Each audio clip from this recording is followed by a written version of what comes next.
O ministro da Fazenda, Fernando Haddad, anunciou as últimas medidas do governo na área econômica para esse ano.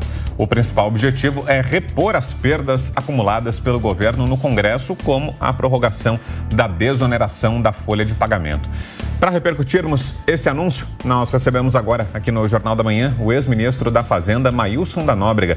Ministro, obrigado pela presença conosco aqui nessa manhã de sexta-feira. Seja bem-vindo. Bom dia.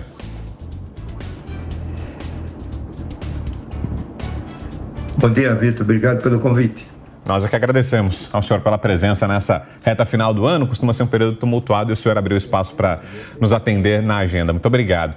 Queria ouvi-lo, ministro, sobre esses anúncios feitos ontem pelo ministro Fernando Haddad. A principal queixa, até no meio empresarial, está sendo sobre insegurança, porque o comerciante, o empresário ficou sem saber ao certo como é que vai ser a virada de ano. Se fica valendo a prorrogação da desoneração da folha, que tinha sido acertada pelo Congresso, depois confirmada quando foram derrubados os vetos do presidente Lula, se vai entrar em vigor essa medida provisória, que ainda aguarda a publicação pelo governo. Tem fundamento essa queixa, ministro? Criou-se um ambiente de insegurança? Olha, do lado do governo, do ministro da Fazenda, há razões para essas medidas, né?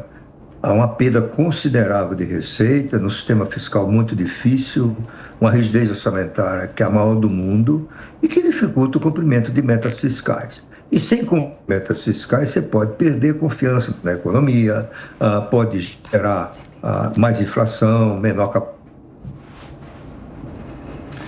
Acho que a gente está com alguma dificuldade na conexão com o ministro Maílson da Nóbrega, que está de volta agora. Pode concluir, ministro. Não, por exemplo, essa desoneração da folha, todos os economistas que olharam isso a sério, inclusive eu e o pessoal da Tendência, mostra que não há justificativa de natureza social, econômica, financeira para prorrogar essa desoneração da folha, né? Todos os estudos mostram que isso vai resultar muito mais em lucro adicional para as empresas, ou seja, melhoria de margens, do que na geração de empregos, né? Mas o lobby foi muito forte, convenceu o Congresso de que ele estava certo, criou, vamos dizer, vou exagerar um pouco aqui, fake news, né? Porque esses não são os setores que mais empregam no Brasil. O comércio emprega mais gente do que os 17 setores reunidos, né? Portanto, havia razão no Ministério da Fazenda para se opor à prorrogação. Por isso que o presidente Lula vetou. Mas o lobby muito poderoso derrubou o veto. E agora a confusão tá formada, né? Eu acho, uma interpretação aqui de que não é advogado, é curioso nesse assunto, eu acho que no início do ano vai prevalecer a desoneração, porque há uma necessidade de uma noventena, isto é, 90 dias para a medida entrar em vigor, se ela for realmente editada entre hoje e domingo, até o dia 31. Né? Então,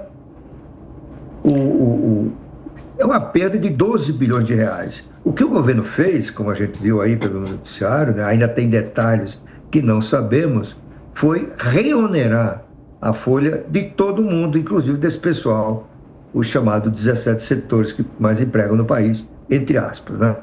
Então, eu acho que o ministro vai enfrentar muita dificuldade. Em primeiro lugar, porque o Congresso aprovou essa medida, embora, na minha opinião, uma medida equivocada, né? Mas aprovou por larga maioria. Eu tenho visto tanto o autor da proposta quanto a relatora muito firme na defesa desse benefício social sem justificativa, né? Então, eu acho que esse pessoal vai reagir, né? Já está reagindo. Eles condenam, por exemplo, o uso da medida provisória, poderia ser por projeto de lei. Por isso que eu acho que o risco é muito grande. Primeiro, de o Congresso rejeitar essa nova norma do ministro. E segundo, se o governo se articular e conseguir convencer o Congresso que o Lula estava certo ao vetar, aí esse pessoal vai recorrer ao judiciário, né? E é gente muito poderosa, gente com muito acesso à informação, de modo que eu acho que a probabilidade de sucesso dessa medida de reoneração é muito baixa. As outras duas medidas, né, também é nesse desespero de achar receita, né? Por exemplo, isso é um problema que enfrentam todos os ministros da Fazenda da Constituição de 88 para cá. A Constituição de 88 aumentou muito a despesa pública, criou um regime previdenciário muito generoso, não comparável a outros de países com os quais nos ombreamos, né? E é por isso que o Brasil hoje gasta metade do seu gasto primário do governo federal em previdência. Não tem nada parecido no mundo, né? Então, a perda dessa receita afeta o déficit da Previdência, né? Por outro lado, o ministro tem um ponto que pode ser discutível, pode ser contestado, mas ele tem um ponto, é que a reforma da Previdência proibiu a concessão de incentivos fiscais na arrecadação, na folha, né? As pessoas, não, mas isso é uma prorrogação. Não, isso é a continuidade, né, de um renúncio de receita que agora é proibido pela reforma previdenciária, né? Tem as outras medidas, por exemplo, essa questão de passar no tempo a utilização de benefícios derivados de decisões judiciais, né? As decisões judiciais, como o governo informa, impactaram em 500 bilhões de reais a arrecadação nos próximos anos. Eu estou fazendo. Em vez de o contribuinte aproveitar integralmente, no mesmo exercício, o seu direito para não pagar o imposto correspondente, ou seja, se eu tenho que pagar 10 milhões de imposto, mas eu ganhei 10 milhões no judiciário, eu faço enquanto de conta, eu não pago nada, né? O próprio ministro disse que tem várias empresas que estão há vários anos sem pagar imposto de renda da pessoa jurídica, né? Até aí, eu acho que não é muito diferente do que já se faz no Brasil. Por exemplo, sim, quando uma empresa tem prejuízo, ela só pode compensar aquele prejuízo contra pagamento de imposto no período que pode ir de 5 anos ou mais, né? Isso aí também eu acho que vai dar ações judiciais, porque significa, né, a mudança unilateral de uma regra que foi garantida pelo judiciário. Então, eu acho que nesse caso é ainda mais provável que a medida seja derrubada no judiciário. E por último, essa questão dos benefícios para os setores de eventos. Os setores de eventos faziam jus a um apoio do governo, isso aconteceu em todo o mundo, porque a pandemia afetou principalmente esses setores. As pessoas deixaram de ir para teatro, para festas, né? Para cinema, vamos dizer, todo o setor da área de eventos corporativos, eventos de famílias e assim por diante, né? O Bolsonaro prorrogou isso por 5 anos. Ora, a pandemia está chegando ao fim, né? As pessoas já deixaram de usar máscara, não se exige mais isso nos aviões, né? Não há nenhuma justificativa para manter esse benefício, porque o setor de evento não está sofrendo neste momento os custos, né? As quedas de receita que eles sofreram durante a pandemia, né? Mas aí, novamente, violar, na opinião de muitos advogados, um direito adquirido, que é o de ficar com esse benefício por 5 anos. Em resumo, Tiago, Lívia, eu acho que a probabilidade de o governo conseguir emplacar, digamos assim, ser bem sucedido nessas 3 medidas, eu acho que é baixo. Da última vez que nós conversamos aqui no Jornal da Manhã, não faz muito tempo, ministro, o senhor vai se lembrar, nós falamos justamente sobre a necessidade de reavaliação dos gastos tributários do governo. E no caso da desoneração da folha de pagamentos, como o senhor explicou para a gente, é uma medida que está em vigor desde 2011.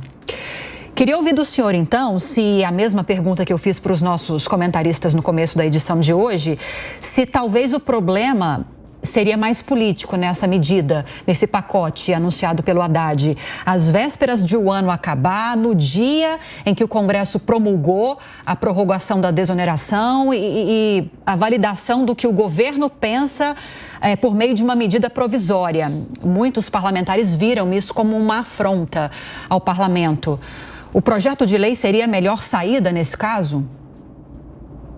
Olha, o projeto de lei seria a melhor saída porque só entraria em vigor se o Congresso aceitasse, né? Essa medida pode entrar em vigor a partir de março do próximo ano, né? Se observada a noventena, né? Mas eu acho, Lívia, eu estou de acordo com você, né? Isso, para as empresas, mesmo que você possa discutir se o benefício é justificável, elas estavam contando com isso, né? Elas ganharam no Congresso Nacional por ampla maioria. Portanto, elas vão interpretar isso como uma violação de um direito, né? E elas têm todo o direito de fazer isso. Portanto, eu acho que tem um aspecto político indiscutível nisso aí, como você diz, né? Que é o embate entre as visões do governo, que condena ou critica ou acha que não há justificativa para essa medida, e as forças políticas no Congresso. O lobby poderoso que se mobilizou para viabilizar esse benefício, né? Até hoje, eles divulgam dados que são difíceis de aceitar, né? Dos benefícios que esse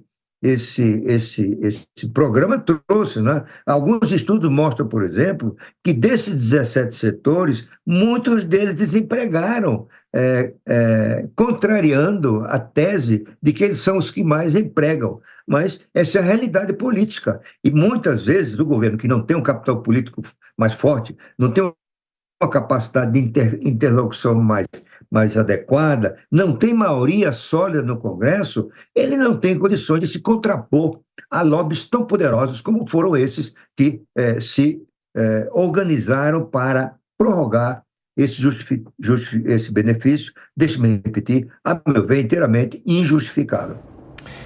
Ouvimos aqui no Jornal da Manhã, mais uma vez, o ex-ministro da Fazenda, Maílson da Nóbrega, analisando esse pacote apresentado pelo governo federal. Obrigado, ministro, como sempre, pela presença. Desde já ficam aqui os nossos votos. Que seja um feliz 2024. Boa passagem de ano por aí. Obrigado, Vitor. Obrigado, Lívia. Obrigado pelo convite. Também desejo a vocês um ano de muito sucesso. Assim seja. Até a próxima. Abraço. Então agora vamos ouvir os nossos comentaristas a respeito dessas declarações, dessa entrevista do ex-ministro da Fazenda, Maílson da Nóbrega. Começando com você, Amanda. O ministro disse ser difícil que esse pacote, da forma como ele foi apresentado, no timing em que ele foi apresentado, que ele avance no Congresso. Queria te ouvir sobre isso. É o que eu tenho ouvido também com os parlamentares que eu conversei ontem, tanto entre deputados como senadores. Eles falam de uma forte resistência em aprovar esse pacote e até, por exemplo, a Frente Parlamentar do Empreendedorismo, que representa mais de 250 deputados, vários senadores também, é uma frente cada vez mais poderosa que vem ganhando força no Congresso Nacional, divulgou uma nota ontem dizendo que isso significa não exatamente uma afronta entre os poderes, mas uma tentativa de enfraquecer o legislativo e, de alguma forma, passar por cima da prerrogativa que o legislativo tem, tanto de aprovar uma medida, como, posteriormente, derrubar o veto do presidente Lula. Vai ser muito difícil o Haddad conseguir passar essa proposta. Eu até estava citando que uma das minhas fontes no Senado falou o seguinte: poderia, pelo menos, esperar o Natal, a virada do ano e o 8 de janeiro de 2024 para cobrar impostos, rever ou cancelar incentivos, sem sedação, anestesia, dá muita gritaria, né? Papai Noel com presente de grego. Esse foi o comentário de um líder de um dos maiores partidos no Senado, que inclusive é aliado do governo federal, ou seja, ele enfrenta resistência, questionamentos até entre os aliados. E não é que ele não tenha procurado algumas lideranças, ele procurou o senador Efraim Filho, que é autor desse projeto de lei de prorrogação da desoneração da folha de pagamentos, ele procurou o presidente do Senado, Rodrigo Pacheco, mas de qualquer forma, o senador Efraim Filho, por exemplo, informou ao gabinete do ministro da Fazenda, disse, olha, ponderou, seria melhor um projeto de lei, porque a medida provisória, ela tem vigência imediata, ela começa a valer a partir do momento em que é editado, e aí tem 120 dias para ser confirmada ou rejeitada pelo parlamento. Agora, se começa a valer, então qual regra que vale? Aquela que os deputados e senadores aprovaram e derrubaram o veto do Lula, ou essa nova que impõe o ministro da Fazenda? Tem o potencial, sim, de gerar uma crise, uma rusga entre os poderes já na retomada de 2024. Agora, como eu já falei, do ponto de vista econômico, com todos os economistas-chefes de banco com quem eu conversei, eles concordam com as medidas de Haddad, falam que ela tem um potencial fiscal de arrecadação e que vão no sentido correto, de rever programas que nem sempre são eficientes, mas que custam muito caro ao contribuinte.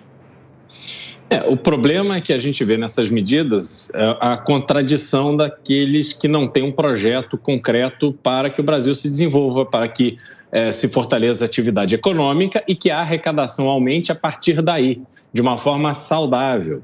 Mesmo essa questão do PERSE, foi citada pelo ministro Maílson da Nóbrega, onde se retirou benefícios da área de entretenimento, mas, ao mesmo tempo, o governo concedeu 16 bilhões de reais para a Lei Rouanet, que, no fundo, também é para fomentar o entretenimento, também é para fomentar as atividades culturais, que sempre atraem atenção, sempre visam movimentar a economia.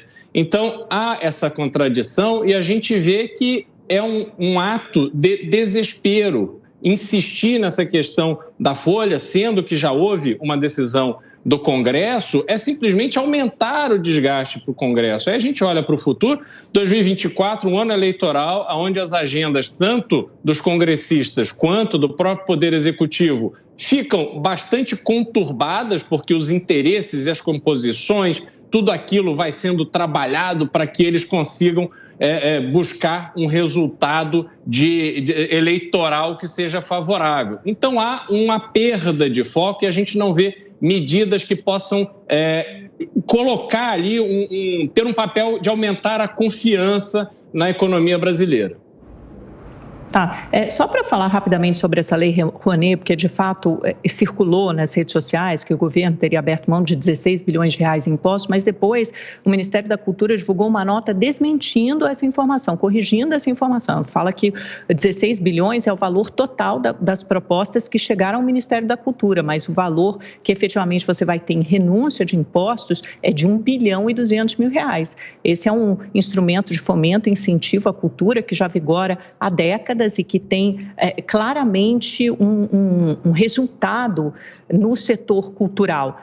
Ninguém quer abrir mão disso, é muito diferente de um programa Amanda? Que foi instituído de fomentar a cultura, de você reverter cada R$1 investido em cultura, dar resultado para todos os setores envolvidos, de comércio, de serviços, esse é o resultado. É um dinheiro que volta para a economia. A mesma coisa quando você dá um Bolsa Família, quando você aumenta o salário mínimo, você faz com que esse dinheiro circule e gire na economia e você traz um crescimento. Agora, totalmente diferente, um programa que todo mundo considera que consumiu recursos demasiadamente. Vamos combinar, o pior da pandemia já passou. Esses setores estão conseguindo agora, ainda bem, felizmente, andar com as próprias pernas. Conseguiram recuperar o movimento, o faturamento, o resultado.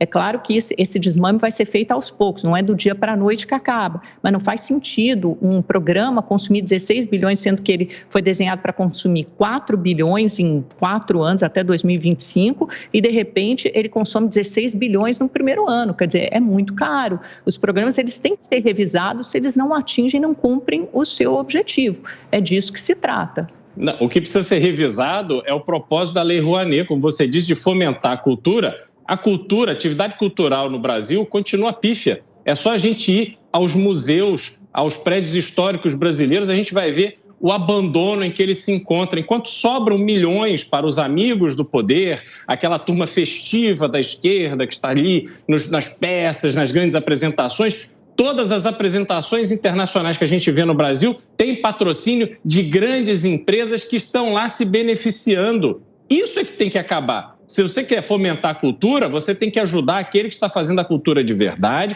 e que não tem assistência de absolutamente ninguém. A gente precisa preservar a nossa história, coisa que a gente não faz. O Brasil joga este dinheiro no lixo, essa é a realidade. E aí fica se envolvendo numa série de números mentirosos, como, por exemplo, esse que está sendo sustentado agora pelo Ministério da Cultura, para dizer, não vão ser 16 bilhões, vai ser só 1 bilhão. Não vai ser só, é só a gente acompanhar o histórico de como o PT, nos seus governos anteriores, lidou com essa questão dos incentivos culturais, é sempre direcionado e não produz resultado em favor da cultura brasileira.